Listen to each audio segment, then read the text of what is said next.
And welcome friends, स्वागत है आपका एक और नई वीडियो में। तो आज की वीडियो में हम बात करने वाले हैं क्लास 12 फिजिक्स के एक बहुत ही इंपॉर्टेंट चैप्टर जिसका नाम है वैद्युत क्षेत्र, उसके कुछ इंपॉर्टेंट क्वेश्चंस के बारे में। तो ये क्वेश्चन आप लोग को क्यों देखने हमें बताने की जरूरत नहीं है, क्योंकि आप लोग को ये पता होगा कि जो इंपॉर्टेंट चैप्टर है वैद्युत क्षेत्र, इसके न्यूमेरिकल और इसकी जो डिफिनेशंस हैं वो शॉर्ट नोट्स में पूछी जाती हैं। तो आप लोग को ज़्यादा लंबी वीडियो होने वाली वैसे भी नहीं है ये, लेकिन ये वीडियो आप लोग को समय निकाल के ज़रूर देखनी चाहिए, क्योंकि इसमें आप लोग को न्यूमेरिकल भी विद सॉल्यूशन बताए जाएंगे। तो चलिए जल्दी से अपनी वीडियो को हम लोग स्टार्ट करते हैं। तो देखिए हमारा पहला क्वेश्चन यहाँ पर क्या है कि एक गॉसियन पृष्ठ के अंदर +3q, ध्यान से देखिएगा, एक एक चीज़ विद न्यूमेरिकल आप लोग को बताएंगे ताकि एकदम क्लियर समझ में आए आप लोग को। तो गॉसियन पृष्ठ के अंदर +3q -2q +q तथा 2q आवेश रखे गए हैं। ठीक है, तो ये गॉसियन पृष्ठ है जिसमें ये 4 आवेश रखे गए हैं। ठीक है, उन चारों आवेश के मान अलग अलग दिए गए हैं। फिर हम लोग यहाँ पर देखेंगे आगे, पृष्ठ से परिबद्ध कुल वैद्युत फ्लक्स कितना होगा। यहाँ पर वैद्युत फ्लक्स हमसे पूछ रहा है। वैद्युत फ्लक्स निकालने का एक सिंपल सा फॉर्मूला होता है जो आप लोग को यहाँ दिख रहा होगा, φ = Q/ε0। यहाँ पर जो Q होता है हमारा, ये क्या होता है, कूलॉम होता है, यानी कि जो आवेश होते हैं। ε0 होता है हमारा निर्वात की वैद्युतशीलता, जिसका जो वैल्यू होती है वो फिक्स होती है 8.85 × 10⁻12 करके। और φe यहाँ पर होता है वैद्युत फ्लक्स। तो यहाँ पर हमको फाई ही ज्ञात करना है और इसका जो फॉर्मूला है उसी पे हम लोग इसको आगे बढ़ाएंगे क्वेश्चन को। तो देखिए आवेश की जगह पे हम क्या लिखेंगे, जितने आवेश दिए हुए हैं सबको लाइन से लिख दो।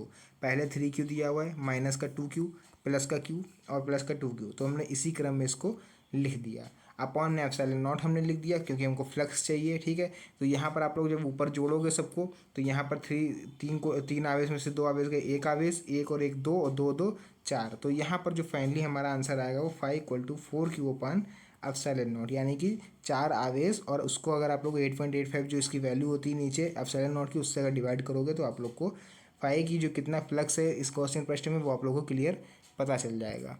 नेक्स्ट उसके बाद हमारा अगला क्वेश्चन है, आवेशों के मध्य लगने वाले वैद्युत बल की सहायता से वैद्युतशीलता का विमीय समीकरण ज्ञात कीजिए। तो विमीय समीकरण यानी कि जो डायमेंशियल इक्वेशन होती है उसको हम लोग कैसे फाइंड कर सकते हैं, इसमें आप लोग देखने वाले हो। तो इसमें सिंपली हम लोग कूलॉम का नियम यूज़ करेंगे। तो φ = 1/4πε0 Q1 Q2/r²। कूलॉम का नियम यहाँ पर हम लोग इसलिए यूज़ करेंगे क्योंकि हमको यहाँ से क्या निकालना है, हमको वैद्युतशीलता की, यहाँ पर आपको दिख रहा होगा, वैद्युतशीलता का विमीय समीकरण निकालना है। तो वैद्युतशीलता जो होती है उसका सबसे पहले हम लोग कहाँ पढ़ा है, कूलॉम के नियम में। तो ये रहा हमारा वैद्युतशीलता यानी कि ε0। तो हम लोग जो स्टार्टिंग में और भी फॉर्मूले हो सकते थे, इसके ई करके होता था 1/4πε0 Q/r, तो लेकिन वो हम लोग यहाँ पर यूज़ इसलिए नहीं करेंगे क्योंकि सबसे पहले हम लोगों ने यहाँ पर कूलॉम का नियम पढ़ा है और वैद्युत क्षेत्र में भी कूलॉम का नियम आप लोग को स्टार्टिंग में ही दिख जाएगा। ठीक है, और दूसरा सबसे इंपॉर्टेंट पॉइंट यहाँ पर बोला भी गया है, आप लोग दिख रहा होगा यहाँ पर, वैद्युत बल की सहायता से। तो वैद्युत बल मतलब कि फोर्स, और फोर्स का फॉर्मूला यही होता है F = 1/4πε0 Q1 Q2/r²।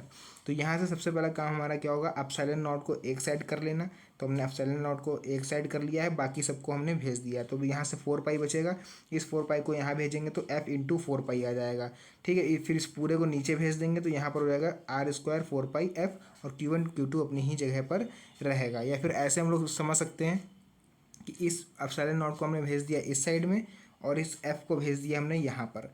तो फाइनली हमारी जो इक्वेशन बनेगी यहाँ पर वो क्या बन जाएगी, ε0 तो इधर आ गया, यहाँ बचेगा 4πf, है ना, ये वाला बचेगा 4πf।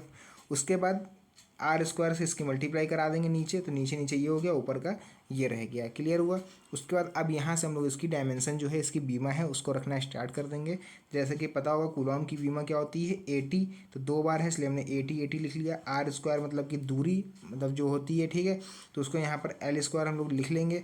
उसके बाद यहाँ पर 4πf, 4π तो कांस्टेंट है, f फोर्स की क्या होती है, MLT -2, तो वो हमने यहाँ पर लिख ली। बस इसको क्या करेंगे, सॉल्व कर लेंगे। यहाँ पर m सिंगल दिख रहा है, इसको ऊपर भेजेंगे तो m की पावर इस समय कितनी है, 1, ऊपर कितनी हो जाएगी, -1।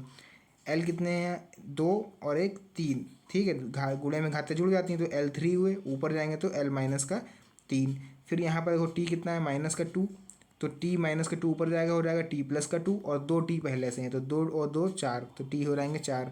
a² a और ये a दोनों मिलकर क्या हो जाएंगे, a²। तो इस तरह से आप लोग क्या करोगे, जो वैद्युतशीलता है उसकी विमा आप लोग इस तरह से निकाल सकते हो। उसका नेक्स्ट क्वेश्चन हमारा है, कूलॉम के नियम का सदिश रूप याद कीजिए।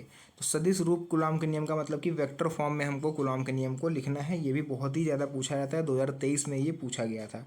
उसके बाद ये है माना Q1 Q2 दो बिंदु आवेश हैं जिनके बीच की दूरी r है। जैसा कि हम लोग कूलॉम के नियम में करते हैं, सेम आपको स्टार्टिंग वैसे ही करनी है।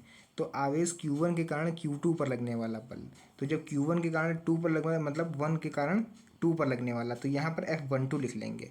ठीक है, मतलब वो लिखेंगे पूरा कूलॉम का नियम ही है। अगर इसको हम 1 2 हटा दें तो क्या लिखा हुआ है, F=1/4 Q1 Q2 r²। तो यहाँ पर हमने केवल क्या करा, 1 2 लिख दिया यहाँ पर, क्योंकि पहले के कारण दूसरे पर लगने वाला। तो यहाँ 1 2 लिखा है तो वेक्टर फॉर्म में लिखना है, तो यहाँ पर भी r∩1 2 लिख लिया हमने। ठीक है, उसके बाद सेम चीज़ हम लोग यहाँ भी कर लेंगे, जहाँ r12 Q1 व Q2 की ओर इंगित करने वाला एक एकांक सदिश है। ठीक है, तो ये हमने आपको बता दिया, लिखोगे कोई ज़रूरत नहीं है अगर हिंदी ना लिखनी है उसकी, केवल यहीं तक जो इक्वेशन है यही इक्वेशन लिख के आप लोग छोड़ सकते हो। उसके बाद हम लोग बात करेंगे सेकंड इक्वेशन की। अब Q2 के कारण Q1 पर लगने वाला बल, तो इसका जस्ट अपोजिट कर देंगे हम लोग, यहाँ पर F21 कर देंगे। ठीक है, तो इधर भी r वाला भी पोर्शन क्या हो जाएगा, यहाँ भी 2 1 हो जाएगा, यहाँ भी 2 1 हो जाएगा। नेक्स्ट उसके बाद है वैद्युत द्विध्रुव के कारण निरक्षीय स्थिति में किसी बिंदु पर वैद्युत क्षेत्र की तीव्रता का व्यंजक लिखिए। वैद्युत क्षेत्र की तीव्रता का व्यंजक मतलब कि ई के फॉर्म में।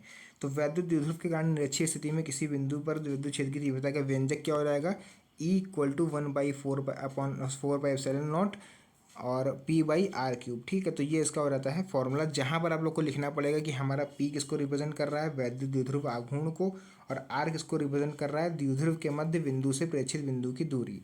इतना लंबा चौड़ा ना लिख पाओ तो R की जगह लिख देना सीधे दूरी, और P की जगह वैद्युत द्विध्रुव आघूर्ण। उसके बाद है वैद्युत द्विध्रुव आघूर्ण से आप क्या समझते हैं। तो अभी हम लोग वैद्युत द्विध्रुव आघूर्ण पढ़ के उठे हैं, अब इसका हमको डिफिनेशन पढ़ना पड़ेगा। तो क्या होता है इसका डिफिनेशन, वैद्युत द्विध्रुव के किसी एक आवेश का मान तथा दोनों आवेशों के बीच की अल्पतम दूरी के गुणनफल को वैद्युत द्विध्रुव आघूर्ण कहते हैं। क्या कह रहा है, वैद्युत द्विध्रुव के किसी एक आवेश का मान तथा दोनों आवेशों के बीच की अल्पतम दूरी। मान लो ये दो आवेश रखे हुए हैं और इन दोनों आवेशों की अल्पतम दूरी जो होगी ये d, इसी को हम लोग बोलते हैं यहाँ पर वैद्युत द्विध्रुव आघूर्ण। ठीक है, तो इसकी हम लोग देख लेते हैं क्या लिखा हुआ है। ये फॉर्मूला बन के आएगा P = Q × D, मतलब आवेश इंटू दूरी के गुणनफल को ही हम लोग बोलते हैं वैद्युत द्विध्रुव आघूर्ण। नेक्स्ट है हमारा गॉस की प्रमेय क्या होती है। गॉस की थ्योरम यहाँ पर पूछी जा रही है हमसे। तो गॉस के नियम के अनुसार आपको सिंपली डिफिनेशन लिख के और अपना जो सूत्र है इसका वो लेके ख़त्म कर देना है।